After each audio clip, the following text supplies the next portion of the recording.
শোয়ার আগে মোবাইল, শোয়ার পরে মোবাইল, 1টা বাজে মোবাইল, 2টা বাজে মোবাইল, 3টা বাজে মোবাইল, ফজরের আজানের আগে তোমার চোখে ঘুম চলে আসলো রে বাবা, তুমি ওই অবস্থায় ঘুমায় গেলা। আল্লাহ না করুক ফজরের নামাজ তুমি পড়লা না। মসজিদে মুয়াজ্জিন সব বলেন আসসালাতু খায়রুম মিনান নাওম।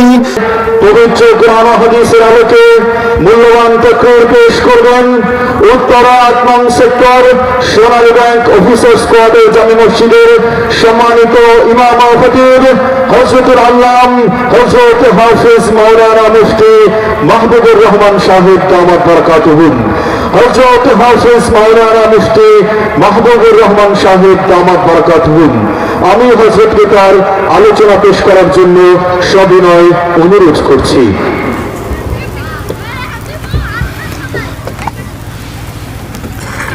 السلام عليكم ورحمة الله تعالى وبركاته.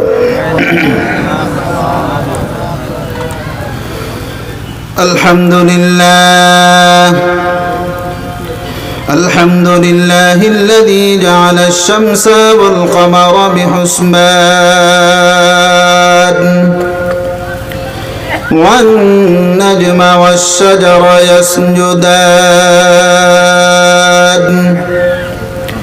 وفضل زمانا على زمان كما فضل مكانا على مكان وإنسانا على إنسان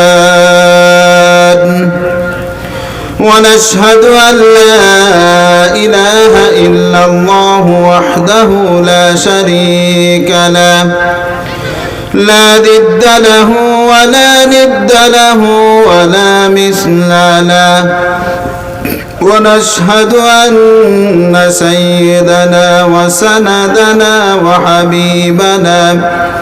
وحبيب ربنا وطبيبنا وطبيب قلوبنا وأزواجنا ومولانا محمد صلى الله تعالى عليه بالحق بشيرا ونذيرا وداعيا إلى الله بإذنه وسراجا منيرا فقد قال الله تعالى في كلامه المجيد وفيه الفرقانه الحميد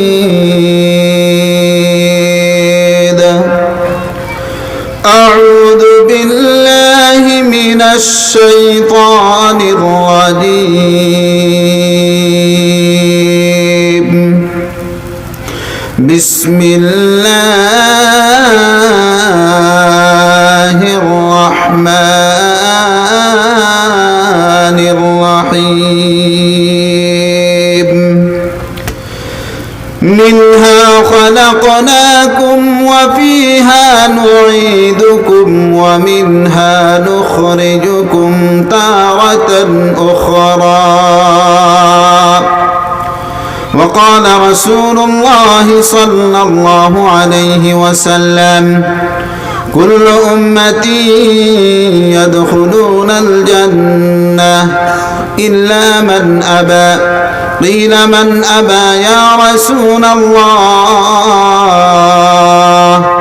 قال من أطاعني دخل الجنة ومن عصاني فقد أبى صدق الله العظيم وصدق رسوله النبي الأمي الكريم ونحن على ذلك لمن الشاهدين والشاكرين والذاكرين والحمد لله رب العالمين اللهم صل على محمد محمد وعلى آل محمد النبي الأمي وعلى آله وأصحابه وبارك وسلم سبحانك لا علم لنا إلا ما علمتنا إنك أنت العليم الحكيم رب اشرح لي صدري ويسر لي أمري واحلل عقدة من لساني يفقه قولي दिन की सूरज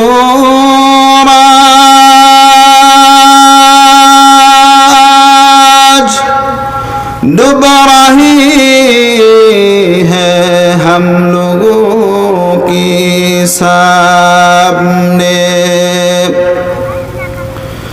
दिन की सूरज डूब रही है हम लोगों के सामने किया जब है मुस्तफा की सामने दुनिया में हो दुनिया की तलबगर नहीं हो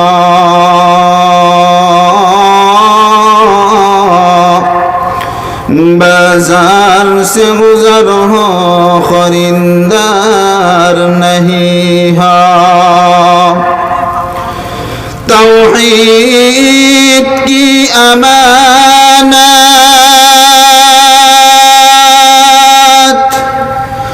सीनों में है हमारे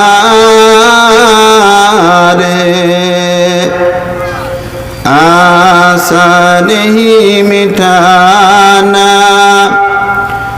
नामो निशा हमारा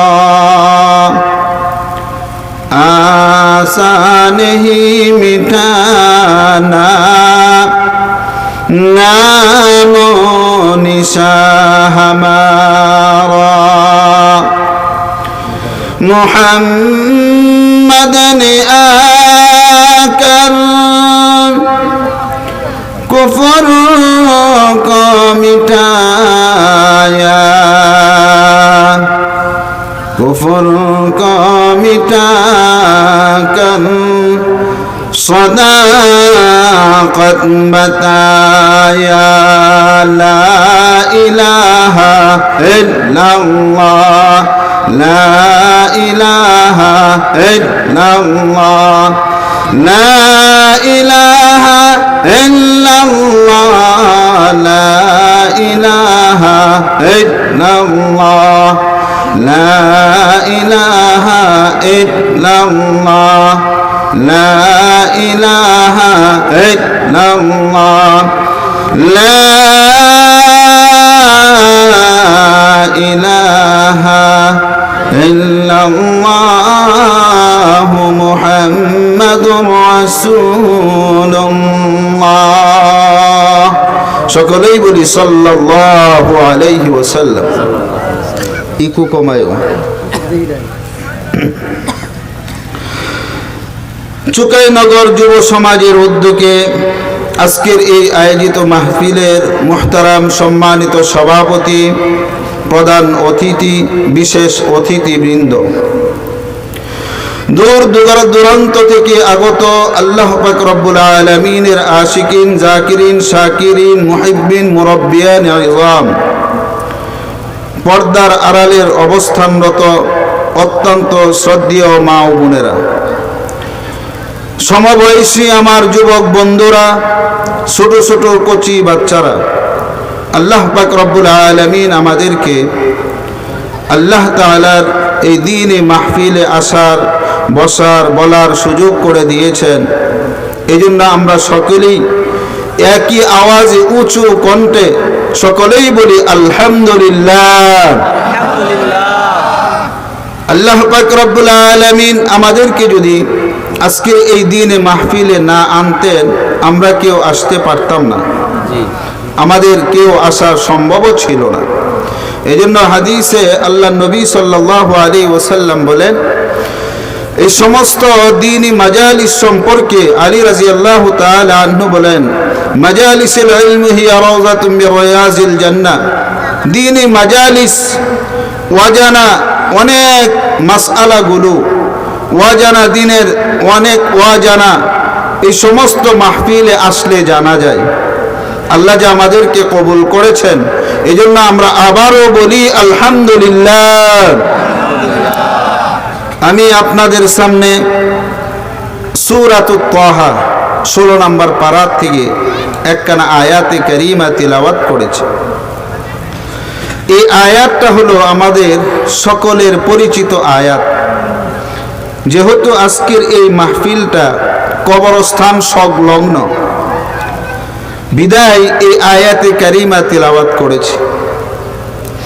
আল্লাহ নবী সাল্লাল্লাহু আলাইহি ওয়াসাল্লাম বলেন, এই সমস্ত দ্বীনি মাজালিসে যারা উপস্থিত হয়, এই জমিন থেকে শুরু করে প্রথম আসমান পর্যন্ত আল্লাহ তাআলা এক একজনের উপর রহমতের ফেরেশতা দাঁড়িয়ে যান। সুবহানাল্লাহ কইবেন না? আপনাদের সুবহানাল্লাহর আওয়াজ তো দুর্বল হয়ে গেছে, আপনাদের মনে হয় ব্যাটারি ফিউজ হয়ে গেছে। একটা ঘটনা শুনছিলাম, ব্যাটারি চার্জ কিভাবে দিতে হয়। মাহফিলে আসার পরে কেউ মুখ গম্ভীর করে থাকে, অনেকের মুখ কালো হয়ে যায়, অনেকেই এক এক রকম এক একজনে থাকে।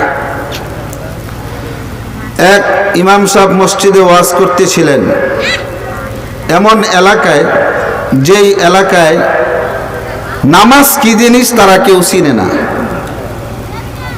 যেমন একসময় আমাদের এলাকার মধ্যে কোনো আলেম খুঁজে পাওয়া যেত না।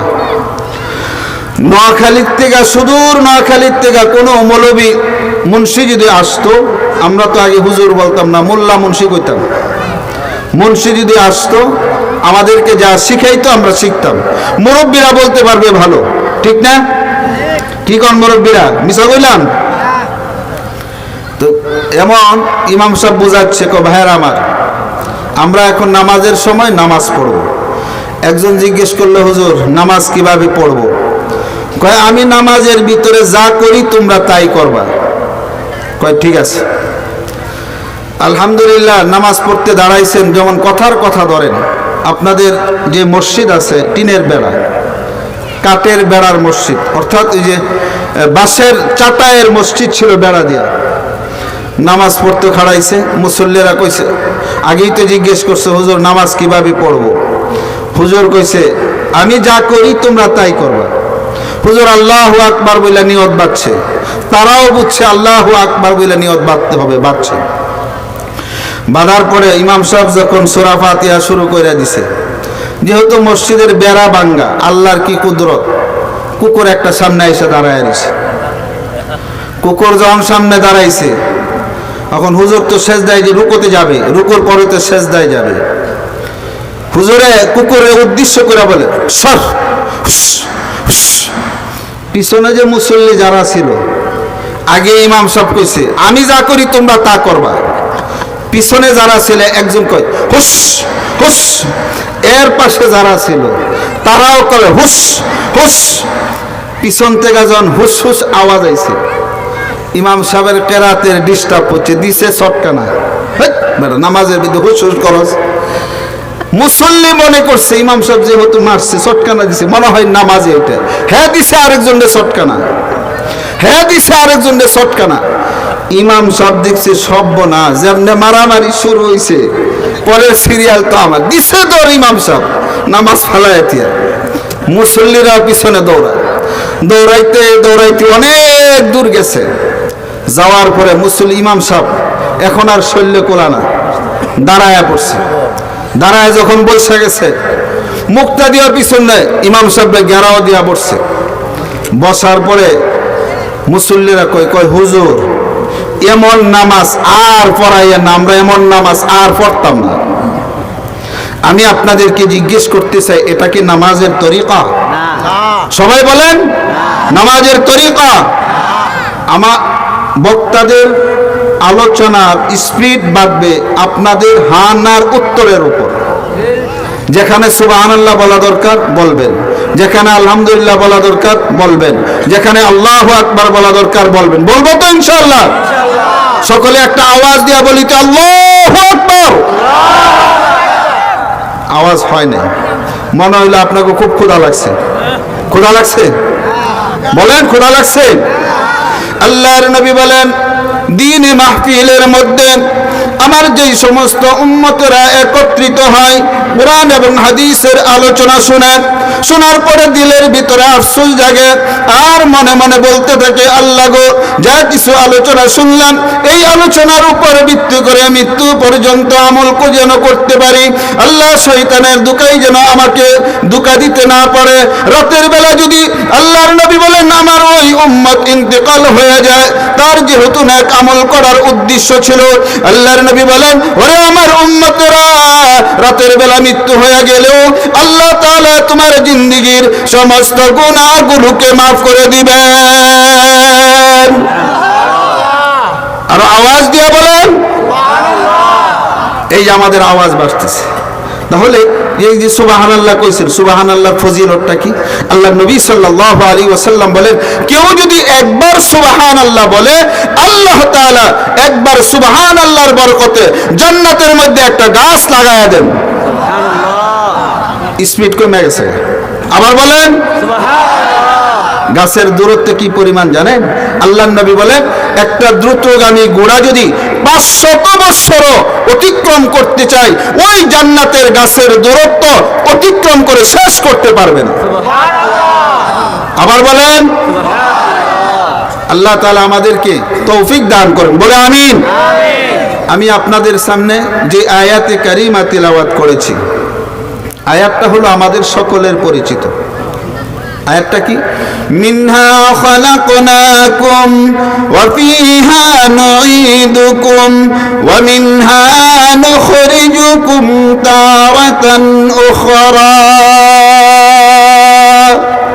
আল্লাহ তাআলা বলেন, আমাদের এলাকার কেউ যদি মারা যায়, কবরে রাখার পরে এক খাবলা মাটি দেই, মিনহা খালাকনাকুম, আরেক খাবলা মাটি দেই, ওয়া ফিহা নুঈদুকুম, আরেক খাবলা মাটি দেই, ওয়া মিনহা নুখরিজুকুম তারাতান উখরা। বলি না আমরা? আওয়াজ দেন, বলি না? এই যে আয়াতটা পড়ি আর 3 খাবলা মাটি দেই, এর হাকিকি কারণ আমরা বুঝি না। আমরা যদি জানতাম, বুঝতাম, আমরা আমাদের জিন্দেগিতে পরিবর্তন আসতো। কই পরিবর্তন তো হয় না। এই আয়াতের তরজমা করতে যায় কবি বলেছেন, মাটি থেকে জন্ম তোমার, মাটিতে মরণ, এই মাটিতে আসতে হবে রাখিয়ে শরণ। আমার আপনার জন্ম হলো এই মাটির থেকে, আবার যাইতে হবে এই মাটিতে। ওয়া মিনহা তারাতান উখরা, আল্লাহ বলেন এই মাটির থেকে আবার তোমাকে উঠানো হবে। এই মাটির থেকে আমি আর আপনি উঠব। আজকে আমি আর আপনি যে বাড়িতে আছি, এই বাড়িতে একদিন আমি আর আপনিও থাকব না। তোমার আগে এই বাড়িতে বাস করেছে অনেকজন, তোমার আগে এই বাড়িতে বাস করেছে অনেকজন, তারাও গেছে তুমিও যাবে, থাকবে না কেউ বেশিক্ষণ। ঠিক কিনা বলেন? ঠিক কিনা? আমার আপনার পূর্বেতে এই বাড়িতে অনেকেই ছিল, আজকে তারা নাই, গেল কই? আমরা কি একবার চিন্তা করি? দুনিয়াতে আসার সিস্টেম একরকম, যাওয়ার সিস্টেম আরেক রকম। আমরা যদি বুঝতাম যেহেতু আমরা থাকবো না, যেতে হবে, আমাদের পরিবর্তন আসতো। যেমন ধরেন আপনাদের এই বাজার, বাজারের মধ্যে একজনকে জিজ্ঞেস করলেন, হাঁটতেছে, ভাই কই যাবেন? জানি না। কোত্থেকে আসছেন? কইতারি না। আমরা বলবো লোকটা একটা পাগল। ঠিক কিনা? আওয়াজ দেন, ঠিক কিনা? আমরা বলবো লোকটা একটা পাগল। আমি কোত্থেকে আসছি, কই আসছি, কই যাব, যদি একবার চিন্তা করতাম আমাদের পরিবর্তন আসতো।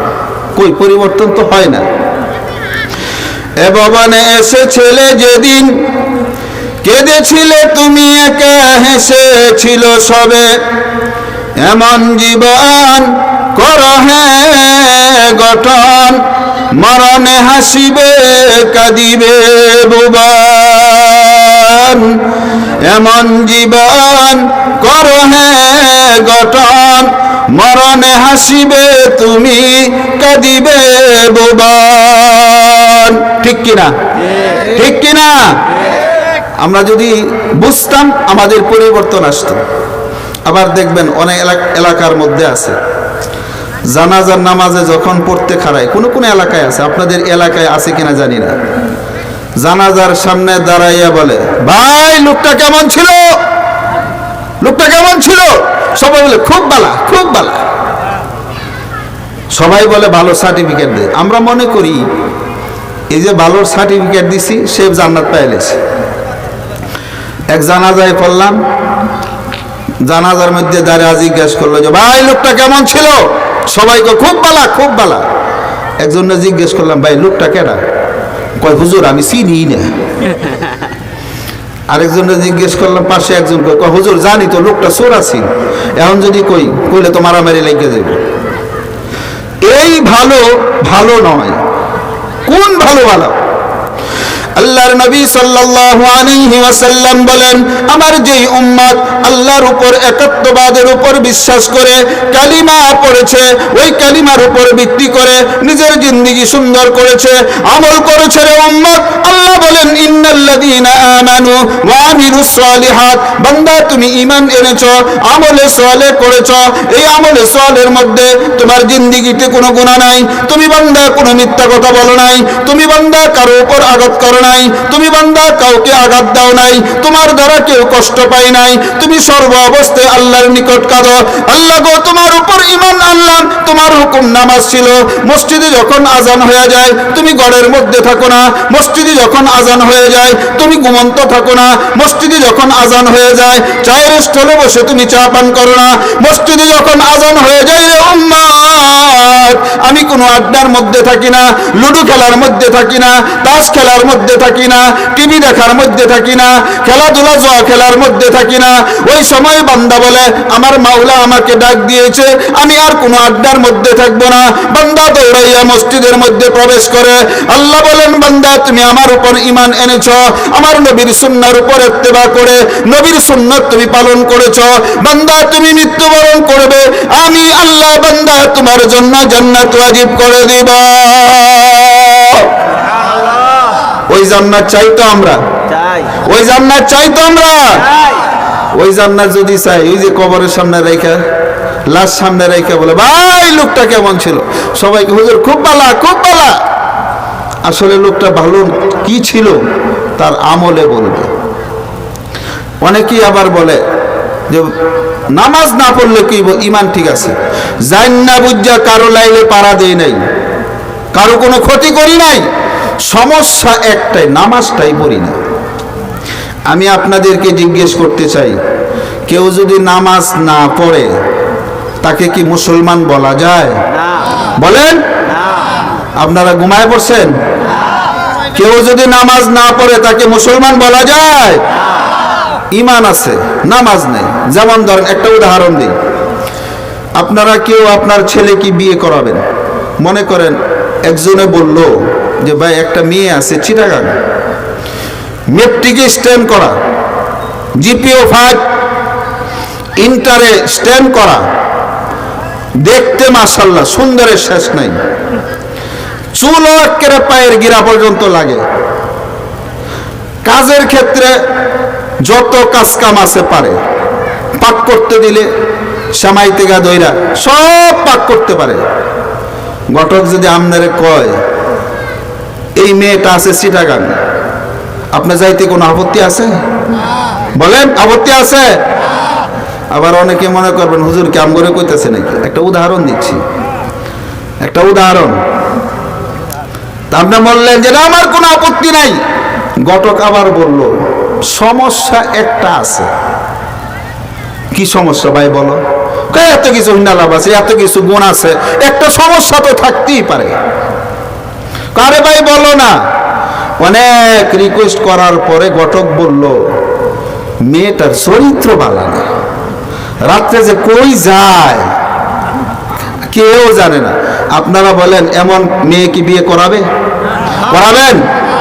আওয়াজ দেন, করাবেন? আপনারা কইবেন সুন্দরে যা কিছু হোক না কেন, যেই মেয়ের চরিত্র ভালো না এই মেয়ের বিয়ে করানো যাবে না। যেই উম্মত নামাজ পড়ে না সে যদি বলে পরে লাশ সামনে রেখে যদি বলেন খুব বালা খুব বালা, এই বালার কোনো দাম আছে? এই বালার দাম আছে? দাম কোনটার আছে? কোন ভালোর দাম আছে? আমি আর আপনি তো এই দুনিয়াতে একদিন ছিলাম না, ছিলাম কই? আমি আর আপনি যে দুনিয়াতে ছিলাম না, ছিলাম কই? বলেন, আল্লাহকে জিজ্ঞেস করি, আল্লাহ আমরা ছিলাম কই?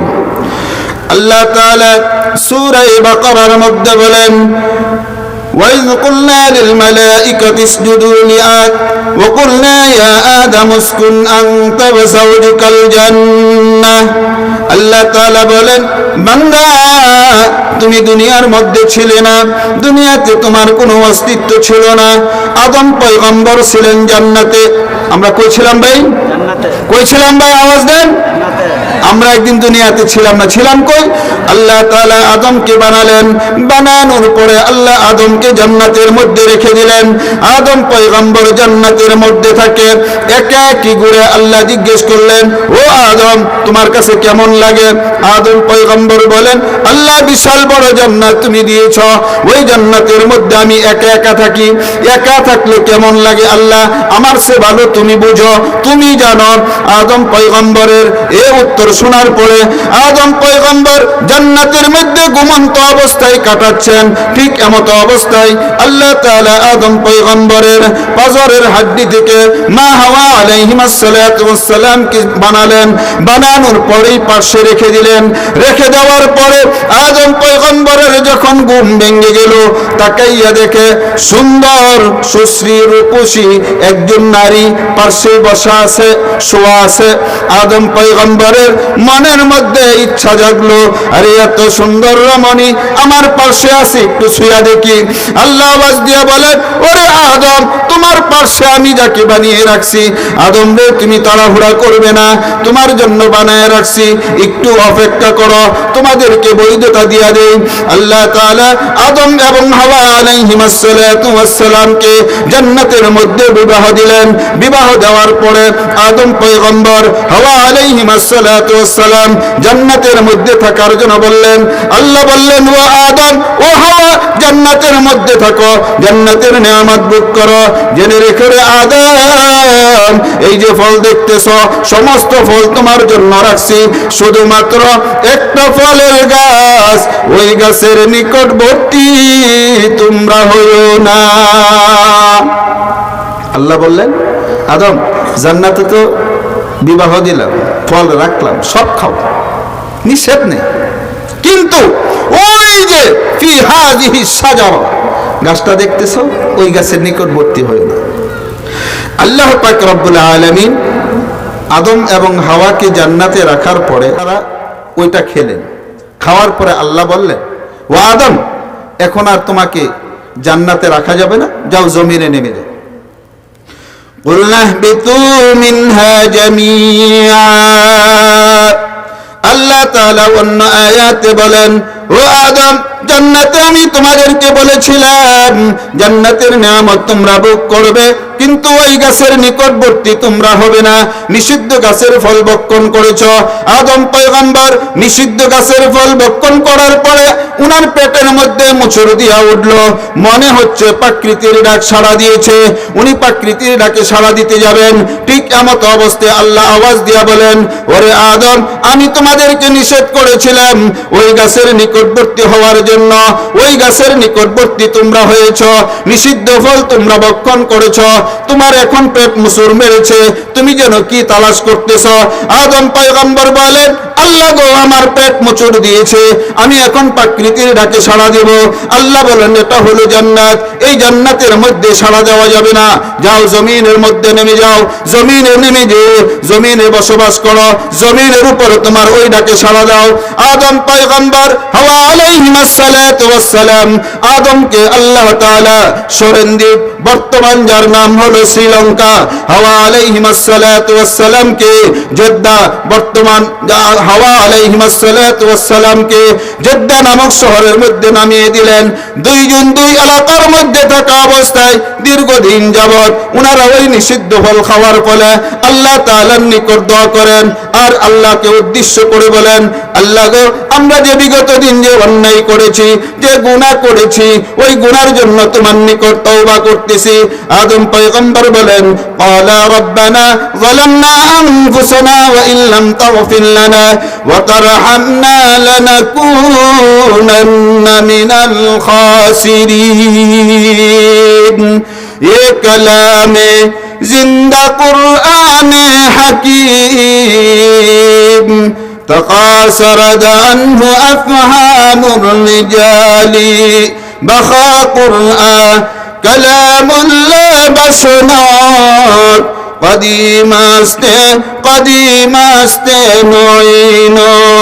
ওরে নবীর উম্মতের দল, আল্লাহ পাক রব্বুল আলামিন আদম পয়গম্বর হাওয়া আলাইহিস সালাতু ওয়াস সালাম এই আয়াত তিলাওয়াত করে আল্লাহর নিকট দোয়া করতেছিলেন, কাঁদতেছিলেন আর বলতেছিলেন, ওরে মাবুদ জীবনে যত গুনাহ করেছি, যত ভুল করেছি, তোমার নিকট তওবা করতেছি।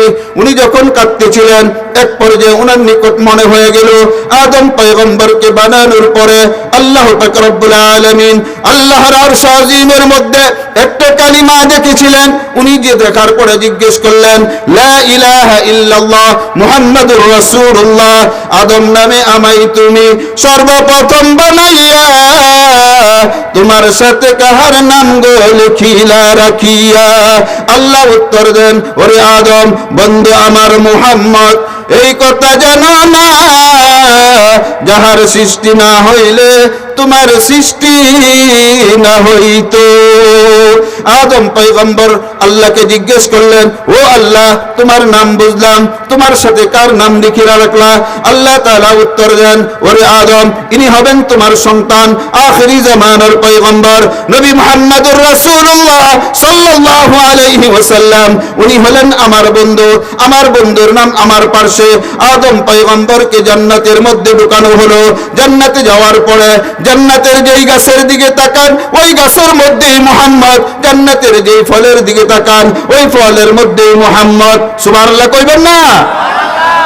আদম পয়গম্বর জান্নাতের ফলের গাছের মধ্যে নবী মুহাম্মদুর রাসূলুল্লাহ, ফলের দিকে তাকায় দেখেন মুহাম্মদ নাম লেখা আছে। আদম পয়গম্বর 40 বছর পরে হঠাৎ করে মনে হলো আল্লাহর রাসূলের ওই নামের কথা, আল্লাহকে উদ্দেশ্য করে বলেন, ওগো আল্লাহ ওই আরশ আজিমের মধ্যে জান্নাতের মধ্যে যেই নবীর নাম দেখছিলাম মুহাম্মদুর রাসূলুল্লাহ সাল্লাল্লাহু আলাইহি ওয়াসাল্লামের উসিলায় আমি যে জান্নাতে নিষিদ্ধ ফল ভক্ষণ করেছি, আল্লাহ তুমি মাফ করে দাও। আল্লাহ উত্তর দেন, ওরে আদম তুমি আমার বন্ধুর উসিলা নিয়ে আমার নিকট দোয়া করলা, যারে আদম আমি আমার বন্ধুর খাতিরে তোমার কৃত অন্যায়কে আমি আল্লাহ মাফ করে দিলাম। আরো জোরে বলেন। তাহলে বোঝা যায় আদম পয়গম্বর রাসূলের উসিলা নিয়ে দোয়া করছেন, আল্লাহ দোয়া কবুল করছেন। আমি আর আপনি তো হলাম রাসূলের উম্মত, কি বলেন? আমরা ওই রাসূলের উম্মত হইয়া খুশি না বেরাজ? খুশি। আওয়াজ দিয়া বলেন খুশি না বেরাজ? খুশি। আল্লাহ নবী সাল্লাল্লাহু আলাইহি ওয়াসাল্লাম বলেন, আমি নবী আমার যেই উম্মত আমার উপর খুশি হয় এবং খুশি হয়ে আমার নিকট বলে, আল্লাহর নিকট দোয়া করে, আল্লাহ গো আখিরি জামানার পয়গম্বর আমার নবী, ওই নবীর ইত্তেবা আমরা করি, নবীর সুন্নাহ আমরা পালন করি, ওই নবীকে না দেখাই আমাকে কবরে নিও না। আল্লাহর নবী বলেন, আমার যেই উম্মত দৈনিক 100 বার আমার উপর দরুদ পাঠ করবে, মৃত্যুর আগে একবার হলেও আল্লাহর রাসূলের দিদার স্বপ্নের মাধ্যমে নসিব করায়া দিবেন। সুবহানাল্লাহ। আর আসতে বলেন সুবহানাল্লাহ। আমরা ওই নবীরে দেখবার চাই তো? ওই নবীরে দেখবার চাই? ওই নবীকে যদি দেখতে হয় আমাদেরকে কি কাজ করতে হবে? আল্লাহ পাক রব্বুল আলামিন, আল্লাহ নবী সাল্লাল্লাহু আলাইহি ওয়াসাল্লাম, আমি আপনাদের সামনে যে হাদিস তিলাওয়াত করেছি ওই হাদিসের মধ্যে আল্লাহ নবী বলেন, কুল্লু উম্মতি ইয়াদখুলুনাল জান্নাহ, আল্লাহ নবী বলেন আমার সমস্ত উম্মত জান্নাতি। ওই যে অনেকেই খুশি হয়নি, আবার বলেন মাশাআল্লাহ। ব্যাটারি চার্জ মাঝে মাঝে ফিউজ হয়ে যায়, ফিউজ হয়ে গেলে চার্জ দিতে হয়, চার্জ দিলে মোবাইল চলে, মোবাইল চলে হ্যালো ভাই সাহেব কেমন আছেন, কি সমস্যা, তাই না? আজকাল মোবাইল তাম করে খাইছে, যুবকরে খাইছে, যুবতীরাও খাইছে, বুড়ারে খাইছে, বুড়িরেও খাইছে, বলেন ঠিক কিনা? আর এই মোবাইল ওদিনকে দেখলাম পেপারের মধ্যে কাটিং দিল, এক ক্রমের মধ্যে বাপের হাতে বাপেও টানে, বউও টানে, বরাবরই টানে, নাতিও টানে, পোলায়ও টানে, মাইয়াও টানে, মোবাইল টানে। ও যুবক, কিসের মোবাইল, কিসের কি? মনে রাখবেন, যারা অতিরিক্ত মোবাইল টানাটানি করে, গত পরশু দিন একজন ডাক্তারের সাক্ষাৎকার শুনলাম, শুনে খুব ভালো লাগলো। ডাক্তারে বলল বর্তমান মোবাইল আমাদের যুব সমাজকে শেষ করে দিয়েছে। মাথার মধ্যে যে আমাদের মগজটা আছে, ব্রেনটা আছে, ব্রেনের চতুর্পাশে একেবারে চিকন কিছু রগ আছে। ডাক্তার বলতেছেন যে এই ব্যক্তি অতিরিক্ত মোবাইল টিপাটিপি করবে, এই মাথার এই রগটা আস্তে আস্তে দুর্বল হয়ে যায়, এক পর্যায়ে ওই মাথার রগটা বিকল হয়ে যায়। বিকল হয়ে যাওয়ার পরে এখন কেউ যদি কিছু বলে, ভাত খাইছস, গোসল করতাম না আজকে, বাজারে যাবি না, আর একটু আগে না ঘুমেতে উঠলাম, ব্রেন ড্যামেজ হয়ে যায়, হয় কি না? হয় কি না? ও যুবক, ও বুড়া বাবারা, মোবাইল শেষ করছে, বুড়াও খাইছে, বুড়িও খাইছে। এই মোবাইলের কারণে কত সংসারে অশান্তি, আহারে অশান্তি, বলেন ঠিক কিনা? এই মোবাইলের কারণে অনেক সংসার ভাঙতেছে। এই মোবাইলের কারণে এত তালাক বাড়ছে, আজ থেকে 10 বছর আগেও এই পরিমাণ তালাক ছিল না, এখন যে পরিমাণ তালাক। কিছু হইলে হুজুর একটু দোয়া করেন, কি দোয়া করতাম? পোলারা হুজুর হিজরত করে লেছে, মাইয়াও রাতের বেলা খালি হিজরত করে, বুঝছেন তো? হিজরত বুঝছেন? পোলা মাইয়া লেগে গেছে গা, মাইয়া আরেক পোলা লেগে গেছে গা, বুঝছেন? এখনো বুঝেন নাই? এখনো বুঝেন নাই? আরে পোলা গেছে গা, গেছে কে লিগা? ওই যে মোবাইলে, ওই যে মোবাইল দেখে আর সহ্য করতে পারে না, একটা ওইলি হইছে, কালা হোক দলা হোক। আজকাল তো বিবাহ নিয়ে কত আলোচনা সমালোচনা, আঙ্গর বুড়া বাবা ঘরে একটু উৎসাহ দেওয়া যায়। আমরা যারা বুড়া হয়েছে, আল্লাহ তো কোরআনে বিয়ার কথা 4টা কইছে, ঘরের মা বোনের আজকে খেপবো, হুজুর এটা করতে আনছে দইরা, এমন বক্তার দরকার নাই, এই বক্তার তক্তা ফাড়াইলা, এই বক্তা করতে আইছে। আমরা পুরুষ যারা আছি 4টা করুন যাইব, আল্লাহর কি মর্জি। আমি আমার বেগমরে কইলাম, ও হুনো গো, আল্লাহ তো 4টা বিয়ার কথা কইছে, হগলে না একটা হইছে, এক কাজ করি, তুমি একটু যদি অনুমতি দিতা আরেকটা করতাম। আমার কয় কি, কই ইসরাফিলে সিংগাই ফু দিব, এটা জানো তো? আমি কি জানি তো। কই ইসরাফিলে সিংগাই ফু দেওয়ার অপেক্ষা করতাম না, এর আগে আমি ফু দিলাম। হ্যাঁ বলে ফু দিলাই কেন? কই মোবাইল বিয়া করলেই সমস্যা। আমাদের দেশের চরিত্র হলো স্বামী পৃথিবীর সব বাদ দিতে রাজি, মাগার জামাই বাদ দিতে রাজি না। ও যুবক বন্ধুরা, ও বৃদ্ধা বাবাজিরা, আমি আপনাদের সামনে হাসি তামাশার কথা বলি নাই রে বাবা। ও যুবক, তোমাকে হাসি তামাশা করতে বলি নাই। এই মোবাইল তোমাকে শেষ করে দিয়েছে। রাতের বেলা যখন তুমি ঘুমাও, এই মোবাইল ছেড়ে ছেড়ে তুমি ঘুমাও। ও বুড়া, রাতের বেলা যখন তুমি শয়ন করো, স্ত্রীর সাথে ভালো করে কথাও বলো না, খালি মোবাইল টানাটানি করো।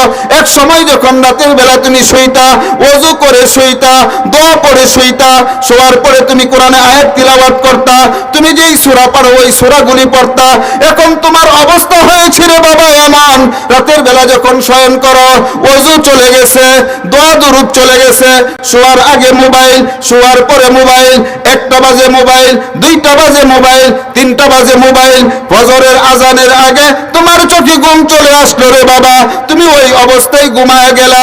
আল্লাহ না করুক ফজরের নামাজ তুমি পড়লা না।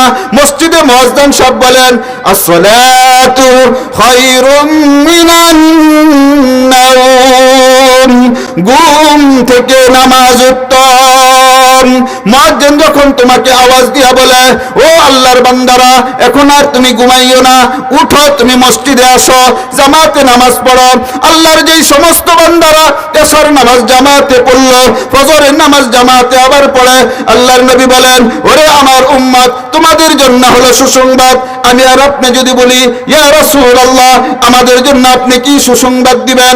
আল্লাহর নবী বলেন ওরে আমার উম্মতেরা এশার নামাজ জামাতে পড়লা, ফজরের নামাজ জামাতে পড়লা, মাঝখানের সময়টুকুর মধ্যে তুমি যদি আর কোনো নফল ইবাদত নাও করো, কোনো তিলাওয়াত নাও করো, কোনো জিকির নাও করো, কোনো গুনাহের কাজ না করো, আবার ফজরের সময় যখন এই শীতের মধ্যে উঠে ওযু বানাইয়া মসজিদের দিকে দৌড়াও, আল্লাহ বলেন ওরে আমার বান্দারা তোমরা শুনে রেখো সারা রাত নফল পড়লে যেই পরিমাণ সওয়াব হতো আমি আল্লাহ ওই পরিমাণ সওয়াব তোমার আমলনামার মধ্যে দিয়া দিব।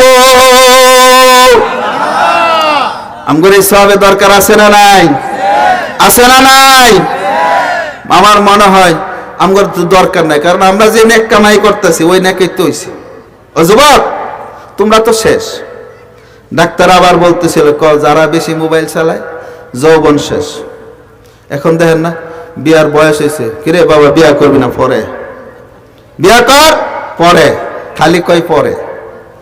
যারা বেশি মোবাইল চালাও যুবক আজকে বলে যায় তোমাদের জন্য 1 নাম্বার ক্ষতি ব্রেন ড্যামেজ বানায় দিচ্ছ, 2 নাম্বার ক্ষতি হার্ট শেষ, 3 নাম্বার ক্ষতি যৌবন শেষ। যৌবনও তোমার শেষ। আর এখন নেট ওপেন হওয়ার পরে অবস্থা এমন হয়েছে 10 টাকার এমবি কিনে 20 টাকার এমবি কিনে, এমবি কিনা হেরে কোন কথা দে তোর গোপন জায়গায়, বুঝছেন তো? ও যুবক বুঝছো তো? গোপন জায়গায় দৌড়ায়। যুবক তোমার মতন যুবক ইসলামের জন্য সবচেয়ে বড় খাদেম ছিল। তোমার মতন যুবক ইসলামে বহুত বড় প্রয়োজন। আমাদের যুব সমাজ যুবকগুলি যদি নামাজি হয়ে যায়, যুবকগুলি যদি নামাজি হয়ে যায় কি লাভ হবে? যুবকগুলি যদি নামাজি হয় আর যে সমস্ত বুড়ারা ফজরে আজানের পরে অন্য অন্য আজানের পরে চায়ের স্টলে আড্ডায় ঘরের মধ্যে শুয়ে থাকে, হেরা যদি ডাক দিয়া কয় নামাজের সময় হয়েছে, যেই বুড়া ঘরে থাকবো দে বাড়ি, বুড়ারা কইব মসজিদে আজান হইতে দেরি, এখন আর ঘরে থাকুন যাবে না, ল মসজিদে, ওযু সারা মসজিদের মধ্যে গিয়ে শরীক করবে। বলেন ঠিক কিনা? বলেন ঠিক কিনা? আমাদের যুবকরা দুর্বল হয়ে গেছে, যুবকদের ব্যাটারি ফিউজ হয়ে গেছে। ওরে যুবক, অথচ ইসলামের মধ্যে প্রথম যুবক ইসলাম গ্রহণ করেছিলেন হযরত আলী রাদিয়াল্লাহু তাআলা আনহু। তখন আলী রাদিয়াল্লাহু তাআলা আনহু বালেগ হয় নাই, সবে মাত্র সাবালেগ হতেছিলেন নাবালেগ থেকে। ওই অবস্থায় আল্লাহর নবীর উপর যখন নাকি এই আয়াত নাজিল হলো ওয়ানজির আশিরাতাকাল আকরাবিন, আল্লাহ বলেন ও বন্ধু এখন আর দেরি করবে না, তোমার ঘরের মধ্যে নিকট আত্মীয় যারা আছে তাদের নিকট ইসলামের দাওয়াত দাও। এই আয়াত নাজিল হওয়ার পরে আল্লাহর নবী ঘরের মধ্যে দৌড়ান, খাদিজা রাদিয়াল্লাহু তাআলা আনহাকে উদ্দেশ্য করে বলেন ওরে খাদিজা আল্লাহ তোমার উপর এই আয়াত নাজিল করেছে, এখন তুমি কি বলো? খাদিজা রাদিয়াল্লাহু তাআলা আনহা বললেন ও আল্লাহর রাসূল আপনি কি চান? আল্লাহর নবী বললেন আমি চাই তুমি ইসলাম গ্রহণ করো। খাদিজা কোনো প্রশ্ন করলেন না, বিনা বাক্যে বললেন ইয়া রাসূলুল্লাহ আমি এই মুহূর্তে কালিমা পড়ে মুসলমান হয়ে গেলাম। ব্যাটারি ফিউজ হয়ে গেছে। আবার বলেন আপনারা যদি সুবহানাল্লাহ কোন তেনা ভাল লাগে, আপনারা সুবহানা বললে না ভাল লাগে জানা, এরা সজাগ আছে, ঘুমাইছে না। আপনি যদি মাঝে মাঝে সুবহানাল্লাহ না কোন তো বোঝা যায় আপনারা ঘুমায় গেছেন। আপনারা ঘুমায় গেছেন? খারাপ লাগতেছে? এই মাহফিল হওয়াতে আপনারা খুশি না বেরাজ? আওয়াজ দেয়া বলেন খুশি না বেরাজ? আমরা এই দুনিয়াতে কিচ্ছুকে ভয় করি না, কাকে ভয় করব? আওয়াজ দেয়া বলেন কাকে ভয় করব? আমরা দ্বীনে ইসলাম মানব। কি মানব? আমাদের আদর্শ হবে মুহাম্মদুর রাসূলুল্লাহ। আল্লাহর নবী বলেন, আল্লাহর নবী সাল্লাল্লাহু আলাইহি ওয়াসাল্লাম যুবক আলী রাদিয়াল্লাহু তাআলা আনহুকে উদ্দেশ্য করে বলেন, ও আলী, আমার উপরে এই আয়াত নাজিল হয়েছে, এখন তুমি কি বলো? আলী রাদিয়াল্লাহু তাআলা আনহু কোনো প্রশ্ন নাই, কোনো দ্বিধা নাই, কোনো দ্বন্দ্ব নাই, বিনা বাক্যে বললেন, ইয়া রাসূলুল্লাহ, আমি কালিমা পড়ে এই মুহূর্তে মুসলমান হয়ে গেলাম। 3 নম্বর হলো, ও যুবক, তোমাদেরকে বলি, সর্বপ্রথম ইসলামের মধ্যে জিহাদ হয়েছিল বদরের যুদ্ধে। বদরের যুদ্ধের মধ্যে 2 জন নাবালক সাহাবী, মুআজ, 2 নম্বর হলো তার ভাইয়ের নাম হলো মুআউযিজ। মুআজ এবং মুআউযিজ আল্লাহর রাসূলের নিকট এসে বললেন, ইয়া রাসূলুল্লাহ, আপনি আমাদেরকে অনুমতি দেন, আমরা জিহাদের মধ্যে শরীক হব। আল্লাহর নবী বললেন, বড় ভাইকে অনুমতি দিলেন, ছোট ভাইকে অনুমতি দিলেন না। বড় ভাই ছোট ভাই উদ্দেশ্য করে বলেন, 2 ভাইয়ের মধ্যে এক ভাই বলল, ছোট ভাই বড় ভাইকে উদ্দেশ্য করে বলল, ও বড় ভাই, তোমাকে জিহাদে যাওয়ার জন্য আল্লাহর নবী অনুমতি দিয়েছেন, আমাকে তো অনুমতি দিচ্ছেন না, তুমি একটু আমার জন্য সুপারিশ করো না। আল্লাহর নবী সাল্লাল্লাহু আলাইহি ওয়াসাল্লাম 2 ভাইকে উদ্দেশ্য করে বলেন, বড় ভাই জিহাদে যাবে। ছোট ভাই বলে আবার, ইয়া রাসূলুল্লাহ, আমিও জিহাদের মধ্যে যাব, আমাকে জিহাদে নিয়ে চলেন। 2 ভাই এক পর্যায়ে আল্লাহর নবী বললেন, তোমরা 2 ভাই পরস্পর মল্লক যুদ্ধ করো, কুস্তি করো, যেই ভাই জয় লাভ করবে ওই ভাইকে নিয়ে জিহাদের মধ্যে যাওয়া হবে, যেই ভাই জয় লাভ করবে না ওই ভাই জিহাদের মধ্যে যেতে পারবে না।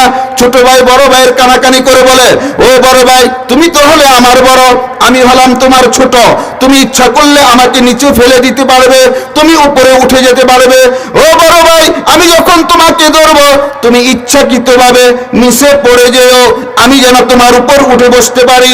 আল্লাহর নবী যেন তোমাকে জিহাদে যাওয়ার জন্য অনুমতি দিয়েছেন, আমাকেও যেন জিহাদে অংশগ্রহণ করার জন্য আল্লাহর নবী পারমিশন দিয়া দেন। আর আসতে বলেন, মাশাআল্লাহ, আওয়াজ হয়েছে। আল্লাহর নবী 2 ভাইয়ের ঝগড়া দেখে নবী হাসতেছেন, সুবহানাল্লাহ কইবেন না? এ দুনিয়া ছাড়িয়া যাইবা কোথায় বাগিয়া, এ দুনিয়া ছাড়িয়া যাইবা কোথায় বাগিয়া, মরণ তোমায় লইব গিরি যতই করো বাহানা। চিন্তা করে দেখো না কবরে কি যাইবা না, এই কবরে আল্লাহ ছাড়া সঙ্গী কেহ থাকবে না। চিন্তা করে দেখো না কবরে কি যাইবা না, যেই কবরে আল্লাহ ছাড়া সঙ্গী কেহ থাকবে না। চিন্তা করে দেখো না, চিন্তা করে দেখো না।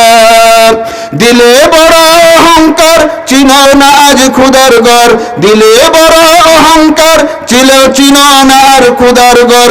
নামাজের জন্য তোমার একটু মায়া লাগে না, চিন্তা করে দেখো না কবরে কি যাইবা না, যেই কবরে আল্লাহ সারা সঙ্গী কেহ থাকবে না। চিন্তা করে দেখো না কবরে কি যাইবা না। আজান কানে শুনিয়া কেমনে থাকো ঘুমাইয়া, আজান কানে শুনিয়া কেমনে থাকো ঘুমাইয়া, নামাজের জন্য তোমার একটু মন কাঁদে না। চিন্তা করে দেখো না কবরে কি যাইবা না, যেই কবরে আল্লাহ ছাড়া সঙ্গী কেহ থাকবে না। চিন্তা করে দেখো না কবরে কি যাইবা না, অবশেষের ঠিকানা শুধুই মাটির বিছানা। ঠিক কিনা? আল্লাহ তাআলা বলেন, গো আমার বান্দারা, দুনিয়ার মধ্যে তুমি জীবিত থাকা অবস্থায় বান্দারে তুমি যেরকম ভাবে ঈমান এনেছো, আমাদের বাপ দাদা মুসলমান, ওই মুসলমান আমরা হব না। আমাদের বাপ দাদা নামাজ পড়তো, আমরা কোন রকম জুমাবার দিন শুধুমাত্র নামাজ পড়বো। আল্লাহর নবী বলেন, আল্লাহ তাআলা আমাদেরকে নামাজ দিয়েছিলেন 50 ওয়াক্ত নামাজ। আমার কোন উম্মত যদি দৈনিক 5 ওয়াক্ত নামাজ আদায় করে, আল্লাহর নবী বলেন, ওরে আমার উম্মতেরা, দৈনিক 5 ওয়াক্ত নামাজ তুমি আদায় করবা, আল্লাহ তাআলা তোমার আমল নামার মধ্যে 50 ওয়াক্ত নামাজের সওয়াব দিয়া দিবেন। मकुन सुस्ती नमाज़े पंजगाना फवैलुल लिल मुसल्लीन अल्लदीना मुमिनारा ए नमाज़े अंदाद दा इस्ताईनु आयते कुरआन खा ওরে নবীর উম্মতের দল আল্লাহ নবী সাল্লাল্লাহু আলাইহি ওয়াসাল্লাম বলেন আমার যে উম্মত দৈনিক 5 ওয়াক্ত নামাজ আদায় করে 5 ওয়াক্ত নামাজ আদায় করার পরে আল্লাহ তাআলার নিকট 10 বার করে সুবহানাল্লাহ 10 বার পড়ে আলহামদুলিল্লাহ 10 বার পড়ে আল্লাহু আকবার 10 বার পড়ে লা ইলাহা ইল্লাল্লাহ 10 বার পড়ে আল্লাহর নবী বলেন ফাদখালাল জান্নাহ আমার ওই উম্মতের জন্য আল্লাহ তাআলা জান্নাত ওয়াজিব করে দিবেন রাজি আছি তো ইনশাআল্লাহ আওয়াজ দেয়া বলেন রাজি আছি তো ইনশাআল্লাহ আজকের এই মাহফিলের মাকসাদ হলো আশপাশে যত গোরস্থান আছে কবরস্থান আছে আশপাশে যত বাড়িঘর আছে এই দিনে মাহফিলের আওয়াজে কুরআন এবং হাদিসের আওয়াজ এই যেই পর্যন্ত যাবে উলামা ইকরাম মুহাদ্দিসিন ইকরাম বলেন এই কুরআন এবং হাদিসের বরকতে আশপাশের কবর আযাবকে আল্লাহ তাআলা maaf করে দিবেন আর আওয়াজ দিয়ে বলেন